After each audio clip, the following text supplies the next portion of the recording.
Friends, આજે હું તમારી સાથે દરેક ગુજરાતીઓના ફેવરાઇટ મુઠિયાની રેસીપી શેર કરી રહી છું. આ મુઠિયાને તમે ડાયટ મુઠિયા પણ કહી શકો.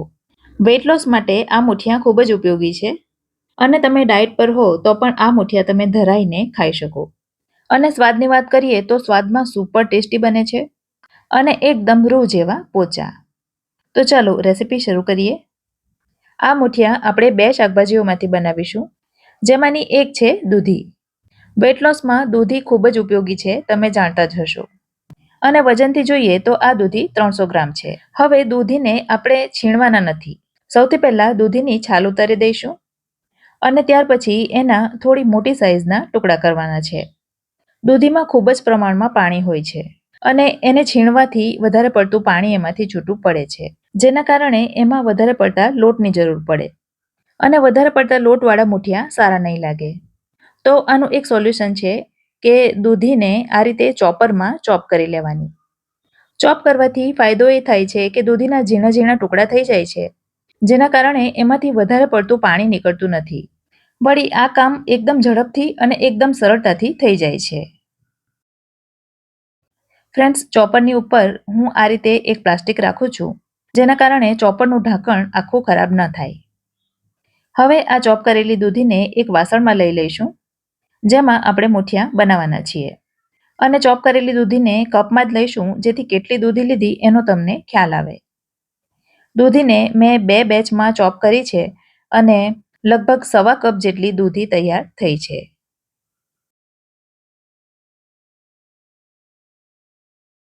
હવે મુઠિયાનું બીજું શાકભાજી છે પાલક.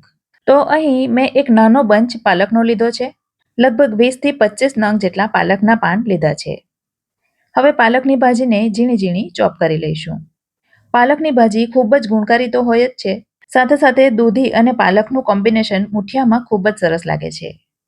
હવે ભાજીને પણ કપમાં લઈને માપી લઈશું, તો એ પણ 1.25 કપ જેટલી થાય છે. તો એને પણ દૂધી સાથે લઈ લઈશું અને સાથે લીધી છે અડધા કપ જેટલી ઝીણી સુધારેલી કોથમીર. હવે લોટ ઉમેરતા પહેલા મસાલા કરી લઈશું. મસાલામાં સૌથી પહેલા ઉમેરીશું 1 ટીસ્પૂન જેટલું મીઠું, અથવા તો મીઠું તમારે તમારા સ્વાદ અનુસાર ઉમેરી દેવાનું. 1 ટીસ્પૂન લીધી છે આદુ, લસણ અને મરચાંની પેસ્ટ. લસણ જો તમે ન ખાતા હો તો આદુ મરચાંની પેસ્ટ લેવાની. 2 ટીસ્પૂન ઉમેરીશું સફેદ તલ. 1 ટીસ્પૂન ઉમેર્યું છે ધાણા જીરું. હાફ ટીસ્પૂન લીધી છે હળદર. હાફ ટીસ્પૂન લીધું છે તીખું લાલ મરચું. હવે હાફ ટીસ્પૂન અજમાને હાથમાં ક્રશ કરીને ઉમેરીશું, જેથી એની ફ્લેવર સરસ આવે. 1/4 ટીસ્પૂન એટલે કે 5 ચમચી જેટલો લીધો છે ગરમ મસાલો. તમે જો મુઠિયામાં ગરમ મસાલો ન ઉમેરતા હો તો એને સ્કીપ કરી શકો છો. 2 ચપટી જેટલી હિંગ લીધી છે. 2 ટીસ્પૂન લીધી છે ખાંડ. ખાંડના બદલે તમે સાકર લઈ શકો છો અથવા ગોળ પણ લઈ શકો છો, પણ હું મુઠિયામાં ગોળ નથી ઉમેરતી, માટે મેં ખાંડ ઉમેરી છે. અને હવે ઉમેરીશું અડધા લીંબુનો રસ. ટૂંકમાં ખાંડની સામે થોડી ખટાશ ઉમેરી દેવાની, જેથી સ્વાદ બેલેન્સ થઈ જાય. અને હવે આ બધું એકદમ બરાબર રીતે મિક્સ કરી દેવાનું. હું હાથથી જ મિક્સ કરી રહી છું, જેનાથી મસળીને બધું સરસ રીતે મિક્સ થાય અને જેટલું પાણી રિલીઝ થવાનું હોય એટલું થઈ જાય, જેથી આપણને લોટ ઉમેરવાની ખબર પડે. અને હવે એમાં લોટ ઉમેરીશું. સૌથી પહેલા લીધો છે જુવારનો લોટ. તો અડધા કપ જેટલો જુવારનો લોટ લીધો છે, જેમાંથી 1/3 કપ જેટલો જ લોટ એમાં ઉમેરીશું. બાકીના લોટની જો જરૂર પડે તો ઉમેરીશું.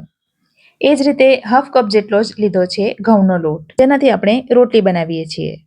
તો ઘઉંનો લોટ પણ પહેલાં થોડો બચાવીને રાખીશું અને એ જ રીતે 1/3 કપ જેટલો જ ચણાનો લોટ લઈશું અને 2 ટેબલસ્પૂન જેટલો ઉમેરીશું રવો. ત્યાર પછી એમાં મોણ તરીકે 3 ટીસ્પૂન તેલ ઉમેરીશું. આપણે એમાં સોડા, ઈનો એવું કંઈ પણ નથી ઉમેરવાના, છતાં પણ મુઠિયા એકદમ ખીલેલા અને એકદમ સોફ્ટ તૈયાર થશે, કારણ કે આપણે એમાં ખૂબ જ ઓછા પ્રમાણમાં લોટ ઉમેર્યો છે. તો હવે હાથથી જ બધું એકદમ સરસ રીતે મિક્સ કરી લઈશું અને જો મિશ્રણ વધારે પડતું નરમ લાગે તો જ એમાં લોટ ઉમેરીશું. પણ બધું મિક્સ થઈ ગયા પછી તમે જોઈ શકો છો કે એમાં સરળતાથી મુઠિયા વાળી શકાય છે. તો હાથને સાફ કરી થોડો તેલવાળો કરી લઈશું અને એમાંથી નાના નાના મુઠિયા વાળી લઈશું. મુઠિયા થોડા પોલા હાથે જ વાળવાના, જેથી સરસ પોચા મુઠિયા તૈયાર થશે.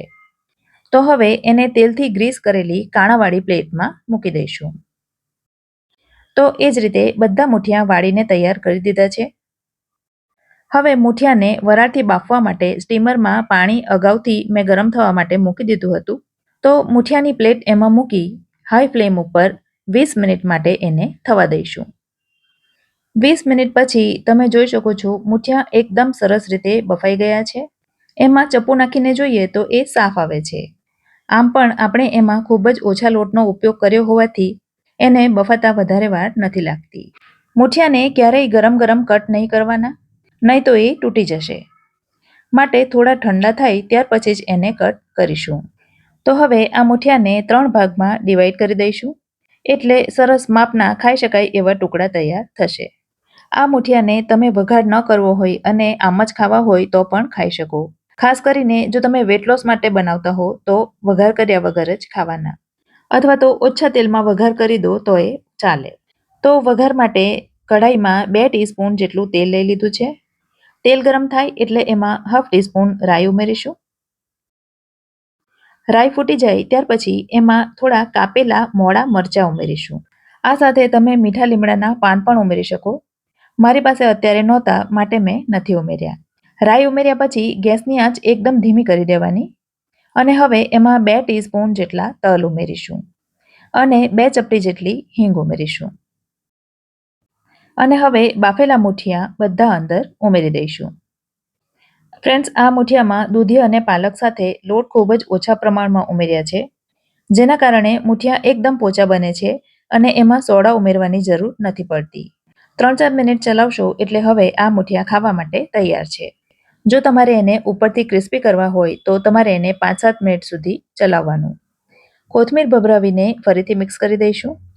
સવારનો નાસ્તો હોય કે સાંજે કંઈ હલકું ખાવું હોય, આ મુઠિયા એટલા બધા ટેસ્ટી બને છે કે બાળકોથી લઈ મોટા બધાને ખૂબ જ પસંદ આવે છે. વળી દાંત વગરના પણ એને આરામથી ખાઈ શકે એટલા પોચા મુઠિયા તૈયાર થાય છે. રેસીપી કેવી લાગી કમેન્ટ કરીને જરૂરથી જણાવજો. વિડીયો જો ગમ્યો હોય તો લાઈક કરજો અને તમારા સર્કલમાં શેર કરજો. ફરી મળીશું આવી જ એક નવી રેસીપી સાથે. ત્યાં સુધી મને રજા આપો. આવજો.